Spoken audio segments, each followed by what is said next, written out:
तो 8 तारीख को दिल्ली विधानसभा के परिणाम आ गए और आज लगभग 10 दिन पूरे हो गए हैं और बीजेपी अपना मुख्यमंत्री डिक्लेयर नहीं कर पाई। इसमें मुझे बस एक चीज लगती है कि नेता का जो सबसे बड़ा गुण होता है जिससे राष्ट्र और समाज का विकास होता है वो होता है उसका विजनरी होना, कि उसे दिखाई पड़ता हो कि क्या करने से समाज, परिवार, राष्ट्र आगे बढ़ेगा। हम दिल्ली को पिछले 10 सालों से चला रहे थे, हम एक चीज पे काम कर रहे थे और उस चीज ने दुनिया के जितने भी आज ताकतवर देश हैं सबको महाशक्ति बनाया है। आप सबको पता ही होगा, वो चाहे यूनाइटेड स्टेट्स ऑफ अमेरिका हो 1787 में स्लम एरिया आज सुपर पावर, चाहे वो जर्मनी हो, चाहे वो जापान हो, चाहे आज चाइना हो, सब ने एक चीज पे काम किया है और उसका नाम है ह्यूमन रिसोर्स। नेचुरल रिसोर्स होने के बाद भी अगर ह्यूमन रिसोर्स स्ट्रांग नहीं होगा तो वो राष्ट्र कभी आगे नहीं बढ़ पाएगा, वो राष्ट्र कभी मजबूत नहीं हो पाएगा। और ये बात हमारे नेता अरविंद केजरीवाल जी को बिल्कुल स्पष्ट थी और इस ह्यूमन रिसोर्स के 2 सबसे स्ट्रांग पिलर हैं। पहला पिलर एजुकेशन और दूसरा पिलर हेल्थ।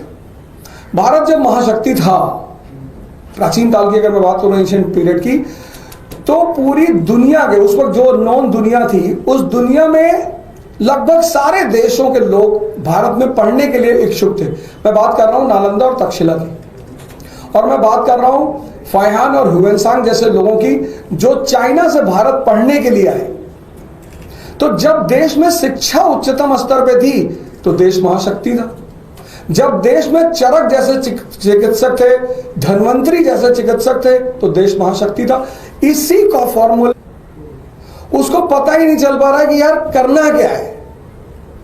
भाई झगड़ा करना, दंगा कराना, लड़ाई करना, ये तो कोई भी कर ले, लेकिन राज्य चलाना और फिर राज्य को आगे लेके जाना, सरप्लस स्टेट का दर्जा दिलवाना। हमारी सीएम साहिबा अभी डिस्कस कर रही थी अपने बजट के बारे में, उन्होंने कहा दिल्ली स्टेट सरप्लस स्टेट का सरप्लस बजट का स्टेट है।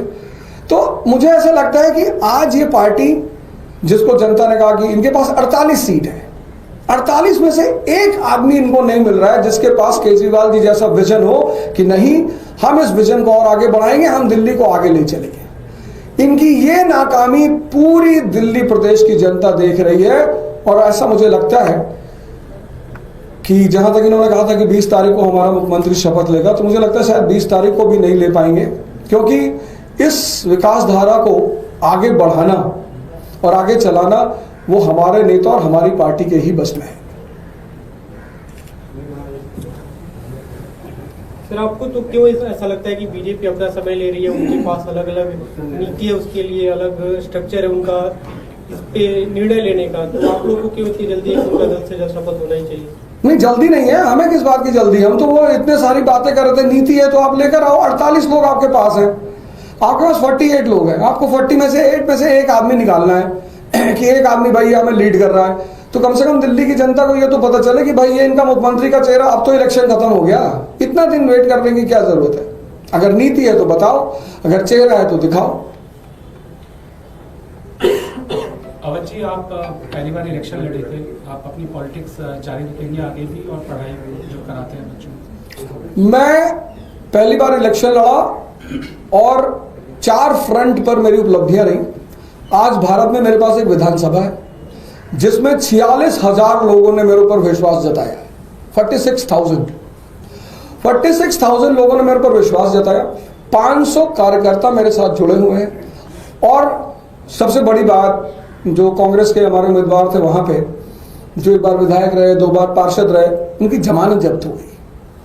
तो इतनी अच्छी शुरुआत करने के साथ अब राजनीति से पीछे जाने की कोई वजह नहीं है।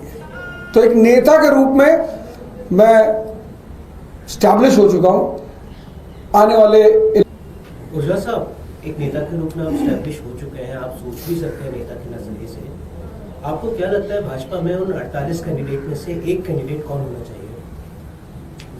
देखिए, ऐसा है कि हर व्यक्ति को अपने घर की जिम्मेदारी लेनी चाहिए।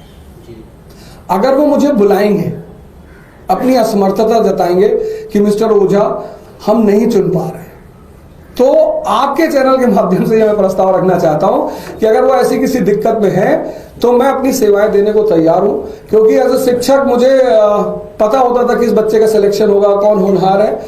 तो मैं ये कहना चाहूंगा कि अगर उनको मेरी सेवाओं की जरूरत है तो मैं उनके लिए उपलब्ध हूं। मैं बता सकता हूं आने वाले समय में कि वो क्या कर सकते हैं। यही बता दीजिए हो जाता।